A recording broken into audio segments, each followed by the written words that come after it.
ഇവിടെ പറയുന്നു, മരണത്തിന്റെ തിരമാല എന്നെ വളഞ്ഞു. Praise the Lord. പ്രിയരെ, ഏതവസ്ഥയിൽ നിന്നാണ് ദൈവം പ്രാർത്ഥന കേട്ട് വിടുവിച്ചത്? ഹല്ലേലൂയ. ഒന്ന് താൻ ഇവിടെ പറയുന്നു, മരണത്തിന്റെ തിരമാല. സ്തോത്രം. ഹല്ലേലൂയ. മരണത്തിന്റെ തിരമാല എന്റെ മേൽ എന്നെ വളഞ്ഞു. ദുഷ്ടതയുടെ അങ്ങനെ മരണത്തിന്റെ തിരമാല എന്നെ വളഞ്ഞു.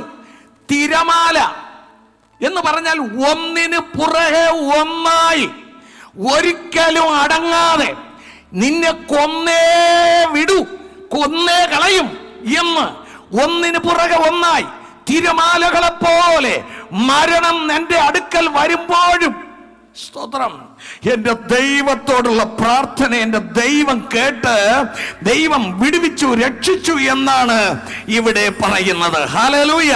അപ്പൊ തനക്കെതിരായി വന്നത് മരണത്തിന്റെ തിരമാല. സ്തോത്രം.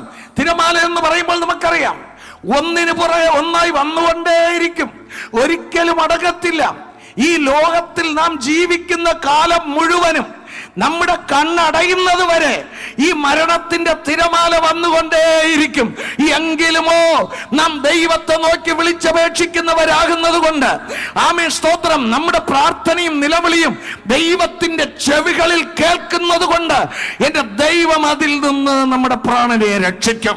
ദൈവം തന്ന ആയുസ്സത്ത് കഴിയുന്നത് വരെ മരണത്തിന്റെ തിരമാലകൾ ഒന്നിന് പുറകെ ഒന്നായി നമ്മെ വളഞ്ഞാലും, ആമേൻ, മരണത്തിന് നമ്മെ വിട്ടുകൊടുക്കയില്ല എന്നാണ് ഇവിടെ നമുക്ക് പഠിക്കുവാൻ കഴിയുന്നത്.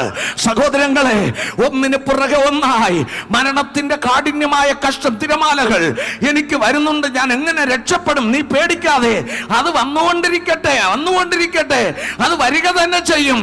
പക്ഷെ അവയിൽ നിന്നെല്ലാം നിന്നെ വിടുവിക്കുന്ന ഒരു ദൈവമുണ്ട്.